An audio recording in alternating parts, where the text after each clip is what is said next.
Boa tarde, sejam todos muito bem-vindos a mais um Mesa ao Vivo. Hoje, 1º de abril de 2021, e é verdade, estamos aqui. Vamos retomar as conversas do momento, vamos buscar debater temas bastante relevantes do mundo empresarial, da alta administração das empresas e também do mundo específico da governança corporativa, que é o que temos feito ao longo dessas nossas sessões de bate-papo com convidados sempre muito especiais. Eu sou Luiz Marcati, sócio e presidente da Mesa Corporate Governance e também sou membro de conselhos de administração. Estarão comigo hoje, nesta tarde, como sempre, o Herbert Steinberg, sócio fundador e presidente do Conselho da Mesa e conselheiro em outras empresas. E temos como convidado especial, que muito nos honra estar aqui conosco hoje, o Mauro Cunha. Mauro, uma profissional de alta relevância no mundo empresarial, foi presidente do Conselho do IBGC, Instituto Brasileiro de Governança Corporativa, foi por vários anos presidente da AMEC, Associação dos Investidores em Mercados de Capitais, é conselheiro e foi conselheiro de grandes corporações, atualmente está na BR Malls, TOTVS, Klabin. O que nós vamos buscar tratar no dia de hoje são temas que são pertinentes ao momento que estamos vivendo. No mundo empresarial, temos ouvido falar muito sobre ESG, seus impactos, suas demandas, a demanda que veio via investidores e como é que a gente aprende a lidar com isso, como é que a gente a conviver. Vamos procurar falar um pouco sobre esse momento da aceleração dos processos de IPO e até refletir um pouco sobre como é que é a governança neste ambiente e outros temas pertinentes. Então, para abrir a nossa conversa, eu vou chamar o Herbert Steinberg. Herbert, boa tarde. Boa tarde, Luiz. Boa tarde, Mauro, e a todos aqui presentes. Mauro, eu vou deixar o blá, blá, blá para depois e vou adicionar, complementar a lista de interesses nossos, saber o off-Broadway, né? Saber o que rola e se a gente deve realmente abandonar nossa energia, nosso foco e protagonismo das grandes empresas nacionais e estatais. Você que foi Petrobras, Eletrobras e saiu voluntariamente no momento certo, agora até o Hélio Magalhães, Monforte saem de novo do Banco do Brasil, ou seja, o momento está sui generis, parece que é um momento de saídas, com os 3 das Forças Armadas. Ontem assistia Getúlio, com Tony Ramos no papel, mas um super filme e via toda a trama por trás que parece até hoje ninguém aprendeu nada. Mauro, um prazer e um privilégio ter você conosco. Como sempre, eu não vou precisar nem voltar você até o final para te cutucar, porque você mesmo é o que se cutuca. Obrigado, amigo. Betinho, muito obrigado a você, Marcati, é um prazer estar aqui. Quer dizer, acho que vocês têm exercido, né, a governança na vida real, em campo, o que é muito importante, né? Eu cada vez sou mais convicto que a gente precisa, sim, né, dos momentos de congresso, de juntar, né, toda a comunidade interessada em governança corporativa, mas o trabalho se faz no chão de fábrica, né? E é lá que o Brasil precisa de governança, né? E é lá que a gente precisa separar o joio do trigo, né, daquilo que é só bonito no PowerPoint e daquilo que tem que ser feito de verdade, né, o walk the talk, né. A gente pode falar um pouquinho de estatais no final, né, está no meu plano aqui, mas quando vocês me convidaram, né, eu falei, puxa, como é que eu vou falar para a comunidade da mesa, né, algo que não seja redundante, né, tudo que já foi falado e tudo que outros palestrantes melhores do que eu já trouxeram para cá, e resolvi organizar um pouco meus pensamentos de uma maneira um pouco provocativa, como eu raramente faço, né, Herbert? E aí viemos com esse título, né, de Modismos, Mania e Agenda Perdida, né, que reflete um pouco tanto as minhas frustrações como as minhas esperanças, né, de como que os profissionais envolvidos com a governança podem tornar o país melhor. né? Então, sem mais, queria já começar a falar sobre modismos, né? Nós estamos vivendo um momento único na vida de toda uma geração, né? E ainda assim passamos nos últimos meses por uma exuberância nos mercados de capitais, né? Fomentada por juros em níveis nunca antes vistos, né? de tão baixo, uma valorização dos ativos de renda variável, um fluxo de IPOs gigantesco, né? Eu vou querer falar bastante sobre eles, né? Mas, ao mesmo tempo, uma efervescência no mundo, né, sobre governança, e governança atrelada a duas outras letrinhas, né, que é o meio ambiente e o social, que se juntam no ESG, né?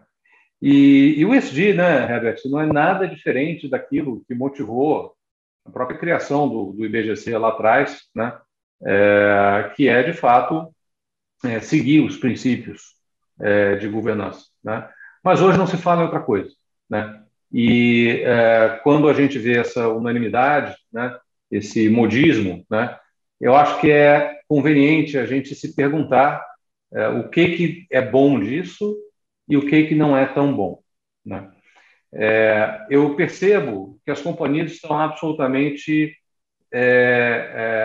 sim, maçarocadas de tanta demanda de ESG, né?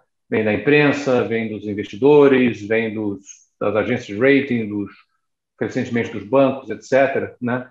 E o fundamental que a gente precisa entender, principalmente quando se fala em mercado de capitais, é que demand creates supply, né?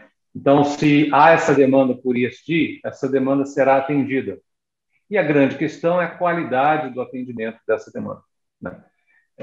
Infelizmente, eu acho que pela ênfase que está sendo dada, né, muita dessa demanda está sendo atendida da forma errada, né?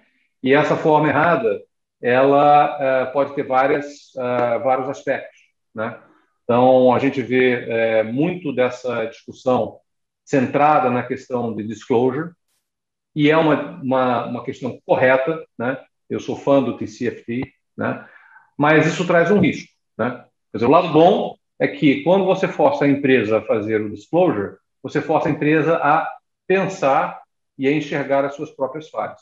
Por outro lado, você tem o risco de criar uma desconexão entre o que é propagado para fora e a vida real como ela é, né? E isso, de fato, está acontecendo, né? Então, o ESG ele só vai funcionar quando ele estiver intrínseco ao processo estratégico e ao processo cultural das empresas. E, aliás, eu não preciso dizer para você que são duas missões fundamentais do Conselho de Administração, tá? Eu já trabalhei em empresas onde a função de ESG estava alocada embaixo de relações com investidores. Eu já trabalhei em empresas onde ESG estava na área de marketing, né? Então, quando isso acontece, a coisa está toda errada, né? E mesmo naquelas empresas onde essa função, primeiro, há que se questionar se é para ser uma função ter uma pessoa dedicada a ESG, né? Mas mesmo quando é uma função mais próxima ao próprio CEO ou ao próprio conselho, não há necessariamente uma conexão entre o planejamento estratégico e as questões de ESG, né? Então, um vem como um overlap em cima da outra, né? Primeiro se faz o planejamento estratégico, tá bom. Então, qual é o discurso de ESG que nós vamos fazer? Já aconteceu comigo. Saí de uma reunião de planejamento estratégico e disse, olha, não falamos nada de ESG. 2 meses depois, a empresa estava se propagando como uma empresa de ESG, com política e tudo mais, né? Então, isso é um risco muito grande, tá? No meu entendimento, tá, INS sem o G é greenwashing. Isso é fundamental entender. E se a empresa tem o G, ela terá necessariamente o I e o S, né? Eu tive uma discussão interessante num desses grupos, né, que nós participamos de tantos deles, né, sobre a B Corporation, né? B Corporation, para quem não sabe, é uma iniciativa do B Labs, né, que está presente aqui no Brasil, que faz todo um appraisal da companhia e, no final, ela recebe um selo de B Corporation. Dentre os passos finais, ela precisa mudar o seu estatuto social, dizendo que, dentre os seus objetivos, né, está atender os stakeholders de uma maneira geral, né? Então, isso é a morte do Milton Friedman, né? Todo mundo resolveu que Milton Friedman era o grande vilão da história, né? E que, portanto, a gente tem que escrever no estatuto que a empresa precisa maximizar valor para todos os stakeholders. Eu disse nessa reunião que, se em algum momento eu for conselheiro de uma empresa e vem uma proposta para virar B Corporation, meu voto será contrário. Tá? E será contrário por uma razão muito simples. Quer dizer, tudo aquilo... Tá? Veja bem, eu não serei contrário a passar pelo processo de appraisal, tá? Porque o processo, pelo que me consta, é muito bom. Mas o stamp e a mudança no estatuto seria contrário. Isso porque tudo aquilo que uma B Corporation se propõe já é obrigação da companhia. Tá? Já é dever fiduciário dos administradores sobre todos os aspectos, né? Tanto de responsabilidade legal como de responsabilidade de boas práticas, né? Então, eu costumo dizer, né, que a sustentabilidade é um imperativo que se coloca a partir do estatuto da companhia. Se você pegar, eu estou com o estatuto da Vale na cabeça, por alguma razão, né? O artigo 4 do estatuto da Vale, e dentre os primeiros artigos de quase todos os estatutos brasileiros, consta lá que a sociedade tem prazo de duração indeterminado, né?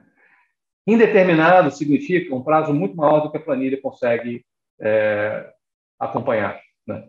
Então, daí que vem o mandato da sustentabilidade. E é daí que precisa ser entendido por que a empresa precisa pensar nesses aspectos. E pensar, sim, nos stakeholders. Mas você não precisa escrever isso no estatuto. Porque a partir do momento que você escreve isso no estatuto, você mata o accountability. Eu desafio qualquer pessoa a conseguir responsabilizar um administrador de uma big corporation por alguma decisão que ele tenha tomado. Porque ele vai sempre ser capaz de dizer que estava maximizando o valor para algum stakeholder. Quem deve dever fiduciário para todos, não deve para ninguém. Então, no meu entendimento, né, a empresa segue sendo a empresa descrita por Milton Friedman. A empresa precisa, sim, maximizar o valor para os seus acionistas, mas a única maneira de fazê-lo é fazê-lo através da busca de práticas sustentáveis e tendo atenção com a sociedade do entorno e promovendo, fundamentalmente, a licença para operar. Sem esse envolvimento dos stakeholders, não há licença para operar, né? E é daí que vem a ênfase correta em ESG, né? Uma outra questão que se coloca, né, muito é a questão de diversidade, né, que é uma questão importantíssima e eu sou um dos maiores defensores, mas eu acho que ela precisa vir acompanhada da reflexão do porquê. Por que eu quero diversidade? Né? Já se disse que um camelo é um cavalo projetado por um comitê, né? Então, quer dizer, como que nós fazemos um conselho, né, tomar boas decisões? Fundamentalmente através da diversidade, porque se as pessoas são iguais no seu molde de pensamento, né, nós maximizamos os vieses. Se as pessoas são diferentes, nós compensamos os vieses e tomamos decisões melhores, né?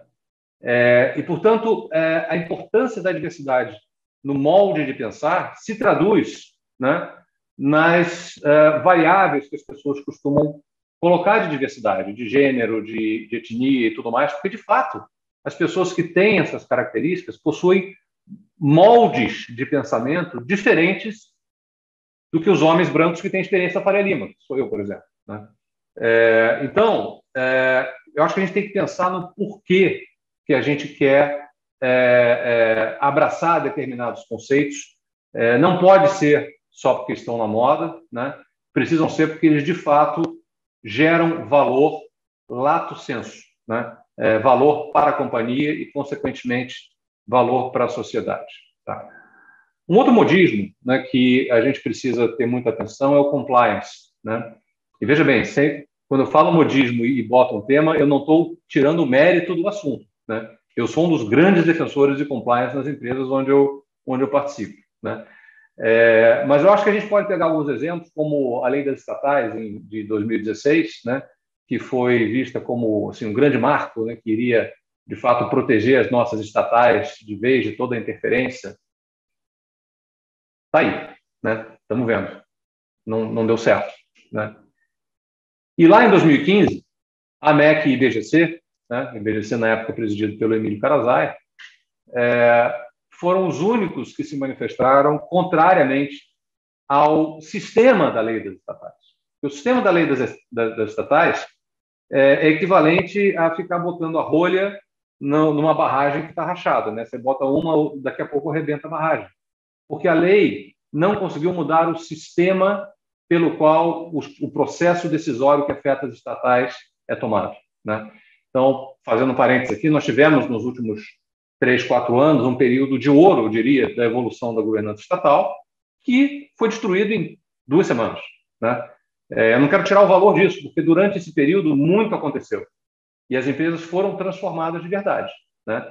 Agora, a partir do que aconteceu nas 3 grandes empresas listadas, né, elas deixaram de ser empresas estatais que pretendem seguir as boas práticas da OCDE e se tornaram autarquias. É importante que os investidores entendam que estão comprando ações de autarquias, o que é possível. Então, o problema da lei das estatais, né, além de não ter mudado esse foco de pensar, né, de não ter criado uma estrutura de propriedade, um contrato de gestão, uma definição clara do interesse público e um monitoramento desse interesse público, né, é focar nesses remendos, né? Então, você precisa ter um background check, o cara tem que ter 10 anos de experiência no setor, ou então tem que ter trabalhado como DAS4. Cargas d'água é isso, né? Quer dizer, no final das contas, um general que nunca viu petróleo está capacitado para ser CEO da Petrobras, né? Então, o que nós acabamos criando foram monstros burocráticos, né, que sugam valor da organização, sugam energia da governança, tá? E vamos dar um outro exemplo, quer dizer, todos esses processos investigativos, né, milhões foram gastos. Na Eletrobras foram 300 milhões de reais em investigação independente corporativa, né? Qual o valor de fato foi agregado por esses processos? Acima e além daquilo que a justiça já tinha descoberto. Foi muito pouco, né? Então, o compliance precisa ser visto, né, como uma ferramenta de agregação de valor, né? Algo parecido com um freio num carro de corrida, né? Ele te permite andar mais rápido, né? Mas ele não pode ser uma bigorna em cima do carro que o impeça de andar. As empresas estatais hoje estão absolutamente amarradas por conta desse excesso de compliance, né? E um compliance com pouca efetividade, né? Porque baseado fundamentalmente em burocracia, né? E o Código Brasileiro de Governança é um outro exemplo disso, né? Eu tenho muitas discussões nas empresas. Nós estamos respondendo não para algumas perguntas do Código Brasileiro de Governança. Precisamos tirar 10, né? E aí vamos criar, então, um regimento para a diretoria. Nós nunca tivemos, a nossa diretoria sempre funcionou bem, mas o Código Brasileiro de Governança fala que tem que ter um regimento da diretoria. Não sei, não é toda organização que vai precisar desse regimento, né? Então, eu tenho trabalhado, como vocês também trabalham, Herbert, tenho certeza, né, na implementação, né, de práticas de governança, e quando a gente enxerga todo feixe de políticas, de normativos que tem que ser colocado nas companhias, a gente recebe, né, as coisas padrão, né, copy-paste de todo mundo, e não algo que de fato reflita o que a companhia precisa, né, e aquilo que vai agregar valor. Então, é importante que se faça uma reflexão caso a caso, né? Quer dizer, não há uma receita de bolo, né, de ferramentas e estruturas que são adequadas para todas as empresas, né? É importante ver os exemplos, comparar com a realidade que existe dentro da companhia e aplicar aquilo que, de fato, vai agregar valor, né? Outro modismo que está sendo muito discutido é a questão da independência, né? Então, quantos por cento de independentes tem que ter o conselho? Com toda sinceridade, a resposta a essa pergunta é pouco relevante, né? Porque qualquer um consegue tick the box de independente e lamber as botas do controlador, né? Inclusive, como a gente tem visto em estatais, mas em empresas privadas também, tá? Então, eu acho que a independência ela é importante, mas não é uma panaceia, tá? Um conselho feito 100% com independentes, se forem conselheiros que não estejam comprometidos com seus trabalhos, né, não será um bom conselho, né? Então, às vezes, é melhor você ter representantes do controlador e alguns independentes para trazer ideias diferentes do que ter uma maioria de independentes, né? E a independência tem que ser sempre aquela independência de caráter, né? Então, outro dia, num treinamento de um curso para instrutores do IBGC, foi feito um exercício, né, para trazer exemplos de situações onde a questão ética era envolvida, né? E aí, quer dizer, alguns trazem, quer dizer, contrato X, um negócio beneficia, não sei o quê, quer dizer, quando você coloca coisa dessa maneira, né, do preto no branco, é muito fácil você dizer o que é ético e o que não é ético, né? E esse evento me trouxe uma reflexão que a maior ética que o conselheiro pode ter dentro de um conselho de administração é ser fiel à sua consciência e manifestar o seu pensamento de acordo com a sua consciência, sem medo, né? Claro, sempre tentando construir, mas nunca trair a sua consciência, seja para formar um consenso falso, seja por conta de como isso pode se refletir numa reeleição, né? Então, a ética precisa estar ancorada na consciência em todo o processo decisório, e não nos processos decisórios que envolvem ética somente. Acho que outro modismo, né, que avançou muito, acho que se parou um pouquinho de ficar na linha de frente, é a questão de autorregulação, né? Autorregulação é uma excelente ideia, né, até a gente olhar a cozinha, como realmente funciona, né? Então, eu já participei de órgãos colegiados, né, de sistemas de autorregulação, né, e vi que, em muitas situações, eles podem ser grandes cartéis, podem ser excelentes maneiras de criar uma aparência de regulação, de proteção e de um level playing field, mas, na realidade, servirem como anteparo para proteger os amigos quando realmente as coisas erradas acontecem, tá? Então, eu com toda sinceridade, hoje desconfio muito da autorregulação, principalmente inserida na cultura brasileira, tá? Eu tenho uma formação liberal, né? Estudei na universidade que todo mundo ama odiar, né? Que é de Chicago, mas aprendi lá que a boa regulação é absolutamente necessária. O mercado livre precisa funcionar com uma regulação clara, eficaz e previsível, né? Que não é o nosso caso. E eu vou falar um pouquinho de regulação aqui daqui a pouco, né? Um outro modismo que eu queria falar, né, tem a ver com o momento de mercado, é a ideia do IPO como um fim em si mesmo, né?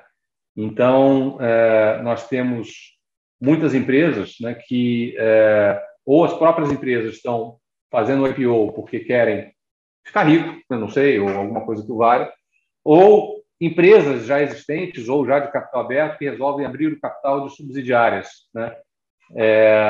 E discussões sobre, não, então vamos criar esse negócio porque daqui a 6 meses a gente faz um IPO e bota um dinheiro no bolso, né?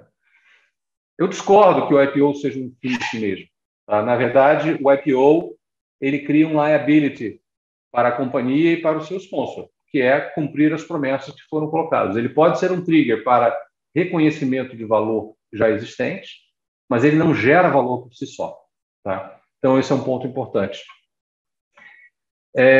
No âmbito das manias, né, quer dizer, o que eu trago aqui? Quer dizer, são algumas características da sociedade brasileira, né, aplicada ao mercado de capitais, que insistem em não nos deixar, né, e são, em parte, culpadas pela falta de um maior desenvolvimento desse mercado. Então, a primeira ideia é a ideia do patrimonialismo, né?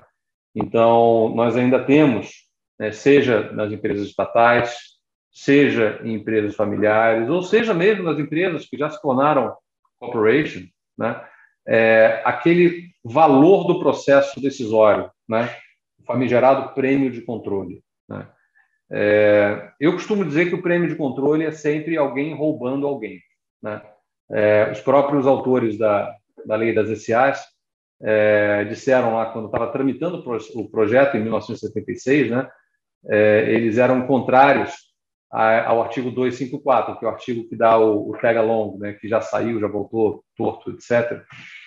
E esse artigo entrou por uma emenda parlamentar, e eles mandaram uma carta para o Mário Henrique Simonsen defendendo que a emenda fosse retirada. E eles diziam na carta que o artigo era desnecessário, porque, fora em caso de abuso, não há razão para haver um prêmio de controle, porque todo mundo tem que receber a mesma coisa. Quando a gente compara isso com a realidade dos prêmios de controle no Brasil, a gente só pode concluir que há abuso, né? Ou seja, esse prêmio significa alguém que está tirando o valor de alguém por força do poder de controle que ele possui, tá? Essa discussão também se desdobra na discussão sobre o artigo 115 da lei, que é o voto em conflito de interesse, né? Que é a questão do conflito formal ou material, né? Então, quer dizer, a lei é claríssima dizendo que a pessoa não pode votar em conflito de interesse, mas vem a CVM e diz o veja bem, né? E aí os advogados constroem, né, suas jurisprudências e suas arquiteturas, dizendo, não, o conflito formal ou material, etc., né? No final da história, né, você tem uma situação como a Lynx, onde o acionista ia receber centenas de milhões de reais em contratos acessórios à venda da companhia, e a CVM tem a pachorra de dizer que o cara podia votar porque ele não era conflitado enquanto acionista, porque ele não estava recebendo dinheiro no bolso da direita, estava recebendo dinheiro no bolso da esquerda. Então, tudo bem. Então, quando a gente tem esse tipo de visão, que sempre beneficia, né, aqueles incumbentes, né, que estão em determinadas posições, nós temos um patrimonialismo que não permite que os frutos da companhia fluam igualitariamente para todos os detentores do capital. Isso conversa com uma outra mania, que é o garantismo, né? E aqui a gente pode entrar mais a fundo na questão do regulador, da CVM, né? E da frustração de termos, de fato, uma máquina de absolvições, né? Eu já manifestei minha frustração profunda em relação aos processos da Petrobras, né?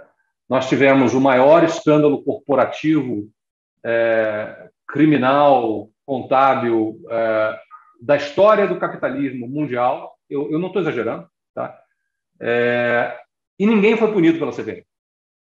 Ninguém foi punido pela CVM. Tá? Só para botar como comparação, na Alemanha, teve recentemente o problema da Wirecard, onde desapareceram 2 bilhões de euros, né, em depósitos que não existiam, e isso está levando a uma completa reestruturação do BaFin, que é o regulador alemão, né?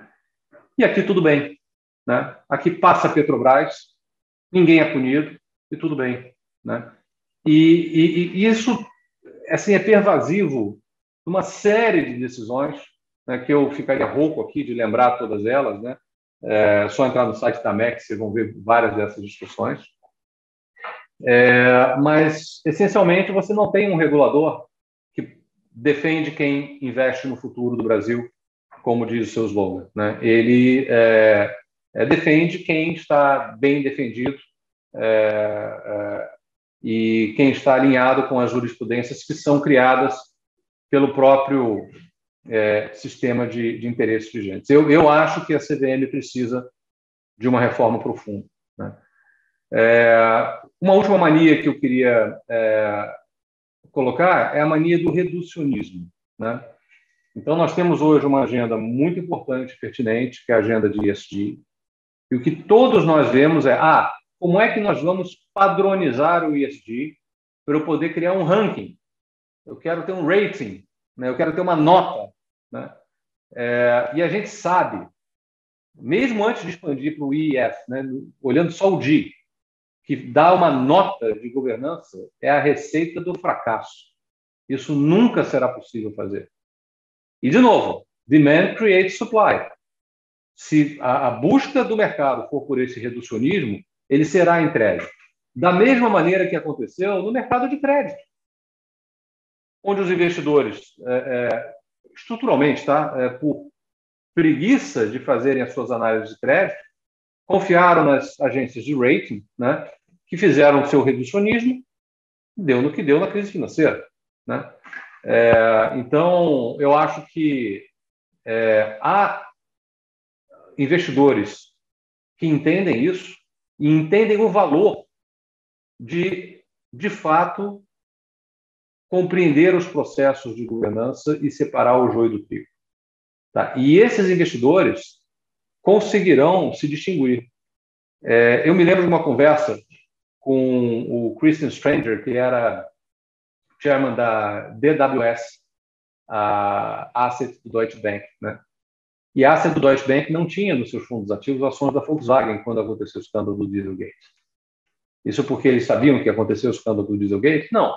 Mas eles compreendiam que a Volkswagen tinha um sistema corporativo que podia dar problema, né? Como acabou dando. Bom, e aí, também porque o tempo já está avançado, né, queria falar um pouco do que eu chamo de agenda perdida, né, que vem um pouquinho da minha frustração. Você estava falando, né, Herbert, antes do início, da época que eu assumi a presidência do IBGC, né, talvez mais jovem do que deveria, mas antes mesmo disso, né, eu tenho um vídeo de um evento onde o grupo do mercado de capitais foi ao Congresso Nacional, em 1999, defender mudanças na lei das SAs, que redundou na lei 10.303. Né? E foi um momento lindo, né? Onde havia união, havia uma visão de melhoria. Né? Aí tem um vídeo eu falando na tribuna do Congresso, né, com uma cara de criança, né, sem os cabelos brancos que agora eu tenho. E ali nós mudamos a lei, e ali nós criamos um novo mercado, né, baseado em princípios, né, que eram assim distantes, que a gente não tinha a comprovação fática, né, do que iria acontecer, mas tudo mostrava que esses princípios de equidade, de transparência, de responsabilidade corporativa, que viria desaguar no ESG, seriam ingredientes fundamentais para a construção de um mercado saudável, né? O novo mercado foi criado na forma que foi possível, que é a forma de um checklist, né? E já cobrou seu preço, né? O checklist já foi burlado várias vezes, já tivemos vários escândalos corporativos de empresas do novo mercado. Tivemos um processo de atualização do regulamento que foi heróico, mas muito frustrante em termos de onde nós chegamos. Tivemos um verdadeiro cartel das empresas do nível 2 que negaram qualquer mudança, né? E com isso o nível 2 ficou bem mais atrasado que o novo mercado, né? E esses princípios fazem falta hoje, né? Quando a gente vê, por exemplo, essa onda de IPOs, né, a gente pergunta, cadê esses princípios, né? No final do ano passado, eu recebi 2 convites para integrar conselhos de empresas que iam abrir capital, né? E eu sempre achei que seria muito interessante ajudar uma empresa a abrir capital, né? Eu tenho muita admiração pelo José Monforte, que foi meu parceiro de tantas batalhas aí, o trabalho que foi feito pré-abertura de capital da Natura, trabalho de década, né? E aí, a minha pergunta, tá bom, a ideia é abrir capital quando? E a resposta de um foi, o filing é na semana que vem. e o outro filing é daqui a 10 dias. Né? E eu neguei. Né? E, quer dizer, claramente, a gente não vê os princípios da criação da governança presentes nas empresas, mas também não presentes nos outros gatekeepers. Né? E a preocupação com a governança, né, eu acho que essa agenda é muito forte nas empresas estatais, né, é uma agenda de board effectiveness. O conselho precisa agregar valor. Né? E essa discussão ainda não está acontecendo. O conselho que agrega valor, ele tem o tamanho certo, ele tem o skill set necessário, ele tem a diversidade que precisa, ele tem a energia, quer dizer, o engajamento. Né? E aqui, esse é o componente que eu acho que precisa ser mais discutido. O engajamento dos conselheiros para melhorar a companhia, para endereçar os problemas e construir a governança que ela precisa, esquecendo os checkboxes, os códigos e as demandas pontuais de curto prazo. Né? Eu acho que há muito pouco engajamento verdadeiro dentro dos conselhos. Né? E o resultado de um conselho engajado é um conselho que faz a sua marca na cultura da companhia. Né? Eu saí recentemente da Eletrobras frustrado porque não conseguimos chegar onde a gente queria, né? Mas acabei me emocionando muito, né? Com os comentários que eu recebi posteriormente, privadamente ou publicamente, de funcionários da Eletrobras, né, de como que os últimos 3 ou 4 anos, né, liderados pelo Wilson Ferreira e pelo Monforte, né, impactaram a vida e a cultura desses funcionários, né, de uma empresa que foi tão maltratada pelas administrações e pelos controladores até aqui. Né? E essas manifestações, elas me permitiram concluir que valeu a pena, né? Que a gente não chegou onde queria e que a gente sai frustrado com um golpe do controlador no final, né? Que destrói a construção de tantos anos, mas que o impacto está dado. Né? A empresa não será mais a mesma. E isso vale para qualquer empresa. Né? Então, o conselho que fica na Torre de Marfim, né, e não permeia a cultura, não vive a cultura da companhia, ele não vai ser um conselho efetivo. Né? Outra agenda perdida, eu vou falar só mais uns 5 ou 10 minutos, tá, Herbert? Eu já estou me excedendo aqui, né? É a questão de gestão de riscos. Né? Então, há uma demanda grande sobre gestão de riscos. Né? Nós vimos aí problemas em várias empresas. Né? Não existe uma empresa que eu tenha entrado até hoje onde o formulário de referência descrevia exatamente como funcionava a gestão de risco. Nenhuma. O formulário de referência é escrito pelos advogados e a gestão de risco, quando ela existe e funciona, é feita de outra maneira. Né? Então, é necessária uma reconexão, uma transparência de como a gestão de risco é feita. Ela precisa ser eficaz, né, em termos dos seus ciclos, mas, fundamentalmente, o grande gap da gestão de risco, no meu entendimento, está em impactar a primeira linha de defesa, impactar os business owners. Né? Muita empresa criou um sistema de gestão de risco que funciona paralelo ao processo decisório. Ele tem que funcionar junto. E a decisão tem que ser tomada levando em conta a matriz de risco, isso nem sempre acontece. Tá? 2 últimos pontos. Né? Então, quando eu vejo os problemas no mercado de capitais, eu vejo uma falha dos gatekeepers, de uma maneira geral. Tá? Então, estou falando de regulador, autorregulador. Eu estou falando dos bancos, que deveriam ser gatekeepers em relação aos ativos que eles vendem para os seus clientes. Né? E a gente vê, na realidade, o grande mandato de trazer a empresa para o mercado e ponto final. Né? Pega um conselho aí na prateleira, pega um estatuto ali no escritório da Avenida Paulista e vamos em frente, que a janela está aberta. Né? A própria estrutura de governança das empresas, né, que pela sua falta de eficácia não tem sido gatekeeper em muitos casos. e, fundamentalmente, nos investidores. Tá? E aqui é o maior ponto, deixei por último, não por acaso, que é a questão do stewardship, que foi o assunto que eu me dediquei mais nos meus últimos anos de AMEC e que, no meu entendimento, é o elo perdido. Né? É aquilo que falta para que a mudança na eficácia da governança realmente aconteça. Enquanto nós não tivermos os investidores institucionais se enxergando como donos, e isso é a essência do stewardship, né? A gente pode também fazer seminários sobre o que é stewardship, se resume nessa frase, é o investidor institucional agindo como dono, né?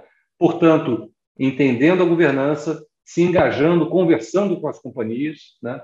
Não é chegando 2 dias antes do edital de convocação e colocando o nome de um conselheiro para participar da Assembleia. Né? É um engajamento durante o ano todo. Né? E, infelizmente, essa agenda de stewardship ainda não vingou. Né? O investidor institucional não enxerga essa demanda, né? Seja dos clientes, seja dos reguladores. Em todo o país onde o stewardship andou, houve um nudge regulatório, né? Um empurrãozinho, e isso não acontece no Brasil. Né? Então, nós vemos algum disclosure de política de voto, não sei o que, coisa e tal, mas não existe, de fato, com raras e honrosas e importantes exceções, a cultura do investidor institucional funcionando como dono. Né?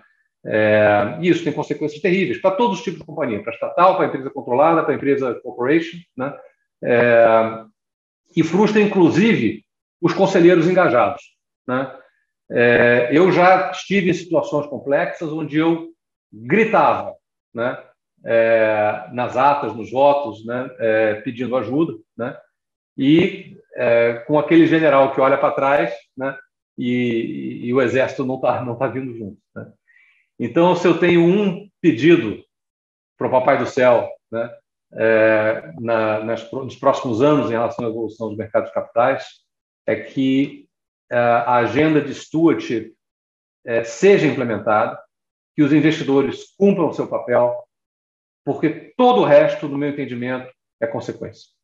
E eu vou parar por aqui, Eric, senão vamos estourar o tempo que a gente tinha se programado. Espetáculo, Mauro. Um espetáculo. Você tocou não em tantas coisas, você tocou em tudo. Absolutamente tudo. Uma questão que é uma autocrítica aos protagonistas, da qual você faz parte, eu faço, alguns que você citou, são formadores de opinião e para o desenvolvimento do mercado de capitais, porque a gente se esquece, por que foi criada a governança? Governança nasce da onde? Do desenvolvimento do mercado de capitais, para você disciplinar princípios entre os investidores lá atrás. Parece que todo mundo que hoje é coadjuvante ou acha que é protagonista se esqueceu a razão de existir do mercado e alguma coisa a gente fez errado.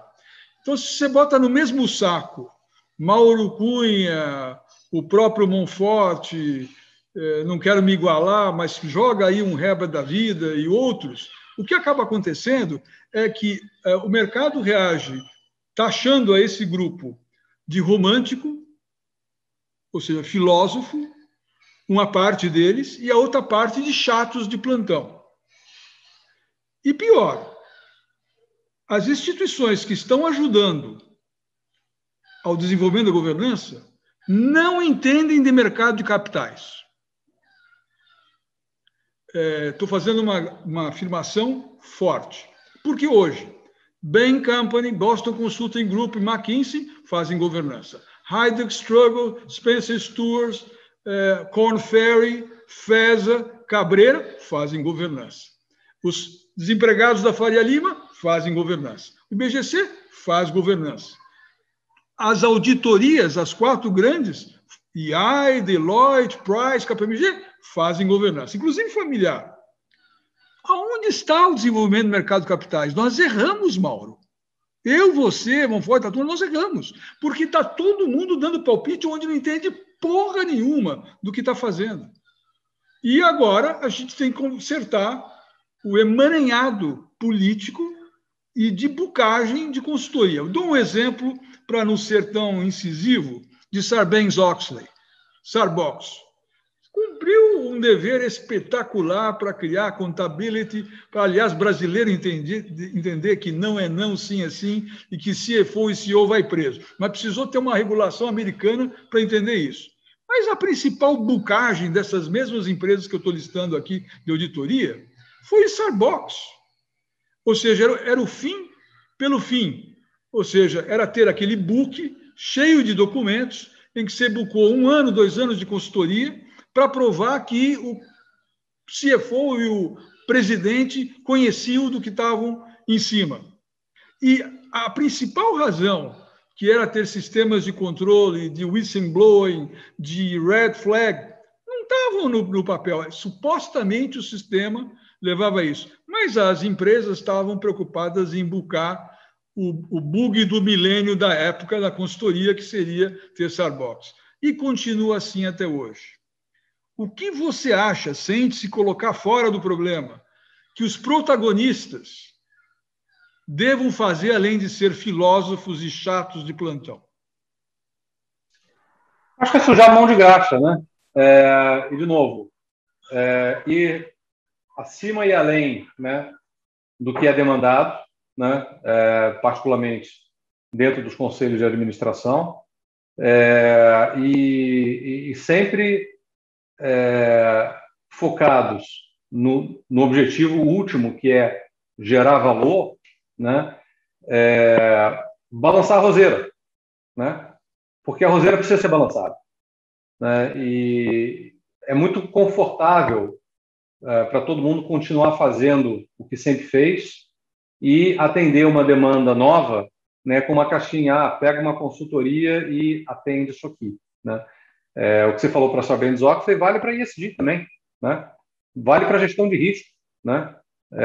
Já em 2 empresas que eu entrei, eu recebi um trabalho, olha, esse aqui é o nosso mapa de risco que foi feito pela Big Four XPTO, né? E aí você abre o mapa de risco e assim, é um exercício acadêmico, né? Então, a gestão por checklist é perigosa. Você falou em diversidade, a qual sou altamente favorável para ter um bom debate, mas é importante que as pessoas minimamente entendam de mineração na Vale.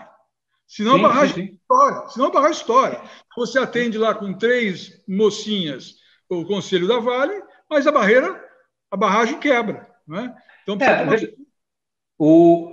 eu acho também que você não pode ter um conselho só de gente de mineração, né? Eu sou candidato a Vale e eu não sou especialista em mineração, né? Mas eu acho que você tem toda a razão quando você diz que os atributos de independência não podem ser usados, né, para aquele negócio. Vamos mudar tudo para manter tudo como está. Exatamente. Né? E a gente vê muito isso acontecer. Então, precisamos de uma mulher do conselho? Tá bom, vamos colocar aqui a esposa do banqueiro de investimento que sempre atendeu a companhia. Né? Então, isso, infelizmente, acontece em diversas matizes diferentes. Não precisa ser tão óbvio assim, Mauro, mas eu quero ser específico, ou seja, não é só mineração, mas precisa entender de empresa e entender de risco para você poder administrar uma coisa complexa numa big company como a Vale. Paralelamente, independência, como você bem colocou, é independência intelectual e financeira. Porque se na agenda oculta o cara está precisando da boquinha para ser aquele 3º ou 4º conselho, para fazer o pós-carreira dele, o fixo dele está garantido, é até vergonhoso falar assim, mas é assim que a agenda oculta rola, não tem independência que segure. Todo mundo, você mesmo disse, está representando alguém, o interesse de alguém, e não tem problema com isso, desde que esteja se gerando valor à companhia. E não fica na hipocrisia da falsa independência. Você tem razão, Herbert. Eu acho que uma medida disso, né, sempre a possibilidade de renunciar, né, o que é necessário. Eu, infelizmente, já tive que renunciar algumas vezes. E agora, na Eletrobras, um amigo meu me fez uma provocação que eu achei muito boa. Puxa, Mauro, quando você acha que é melhor renunciar do que continuar tentando mudar, né? Eu até podia pegar o chat aqui com eles para ler com vocês, né? Mas eu acho que red lines are red lines, né? E aqui talvez o grande erro do Obama, né, foi não ter observado isso. Se valores estão quebrados, é um red line, né? E a partir do momento onde fica claro que ficar sendo voto vencido o tempo todo não vai resolver mais, né? A renúncia, explicando o porquê da renúncia, ela se impõe, né? E para você fazer isso, você tem que ter a liberdade intelectual e financeira, né, para poder fazer isso em qualquer momento, né? É verdade. Você sabe que a carta que os conselheiros independentes do Banco do Brasil acabam de escrever me lembrou bem a saída do Moro do governo, porque deixam por escrito o que os incomodavam e, sabe, mataram a cobra e mostraram o pau sem se indispor com ninguém.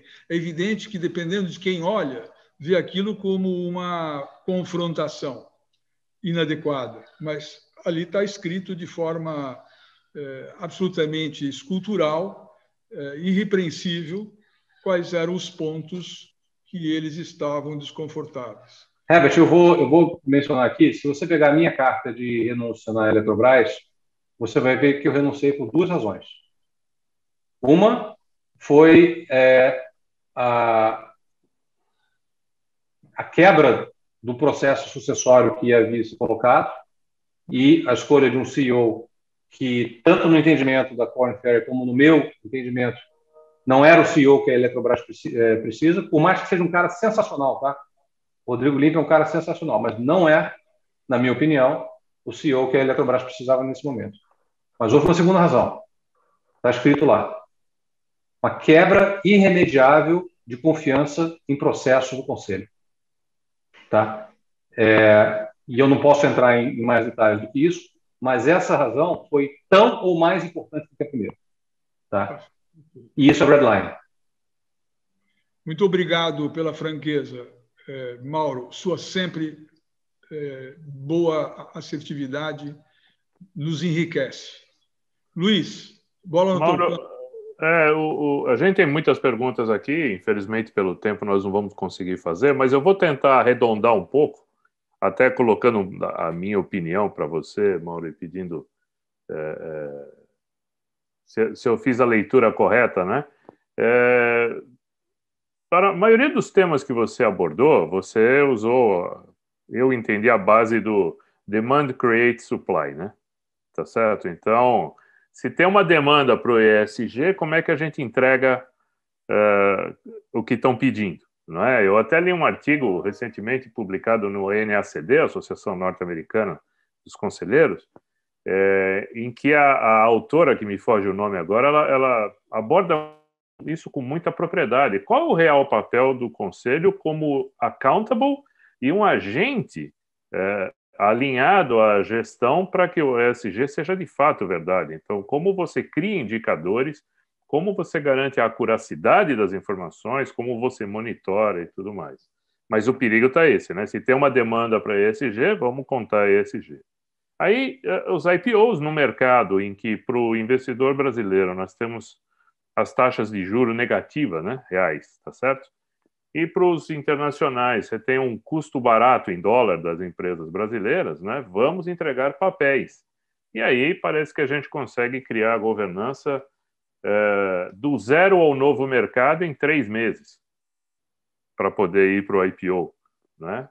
Ou a diversidade, não é tão propagada a diversidade, mas diversidade que está se entregando é diversidade realmente de visões, de cabeças, de expertises, independentemente de gênero e raça, né? Tá certo que são diversidades que se compõem. Então, se a gente está pedindo diversidade, vamos entregar diversidade de alguma forma. E o conflito de interesses, né? Que pesquisas apontam que tem interessante isso, tem um crescimento das regras.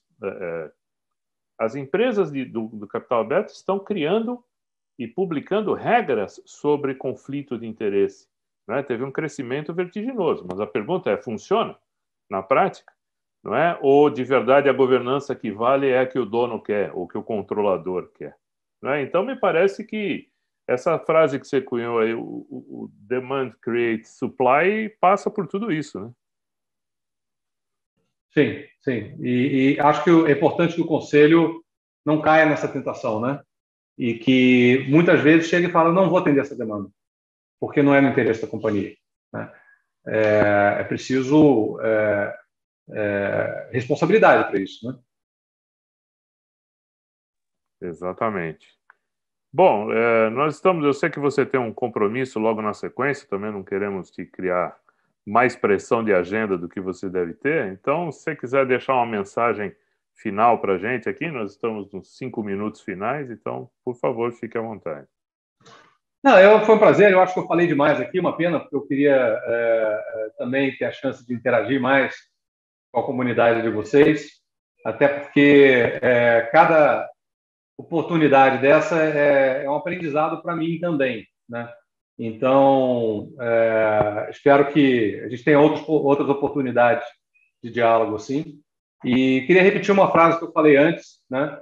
Da importância, então, da governança que bota a mão na graxa, né? Isso não se confunde com nose in, fingers in, tá?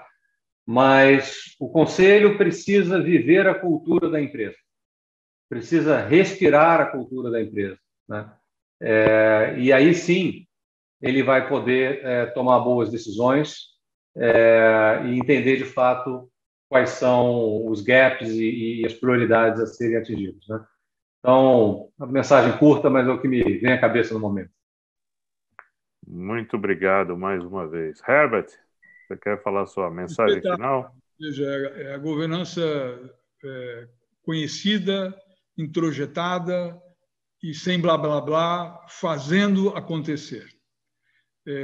Mauro, um privilégio, uma honra ter você, e certamente a gente vai classificar as perguntas, que são várias, do público, e a gente promete a eles e a você, na medida do possível, se puder fazer grandes respostas, a gente já vai tentar agrupar essas perguntas e a gente reverbera em quem perguntou e quem não perguntou e esteve aqui em nossa live.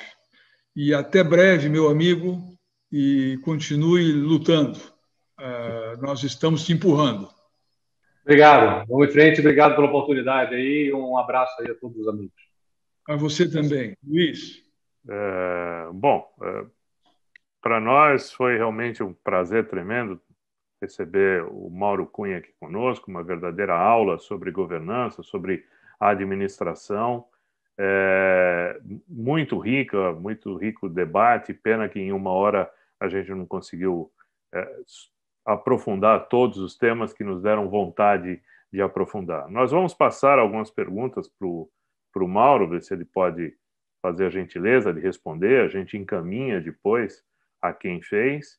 A partir de amanhã, esta live estará disponível no canal da Mesa do YouTube. Então, para quem quiser rever essa aula e para quem quiser compartilhar com outras pessoas que não puderam estar aqui conosco ao vivo, vai ser muito bom vocês poderem assistir novamente e talvez entender um pouco mais das nuances, dos detalhes e da riqueza de tudo isso que o Mauro nos passou aqui.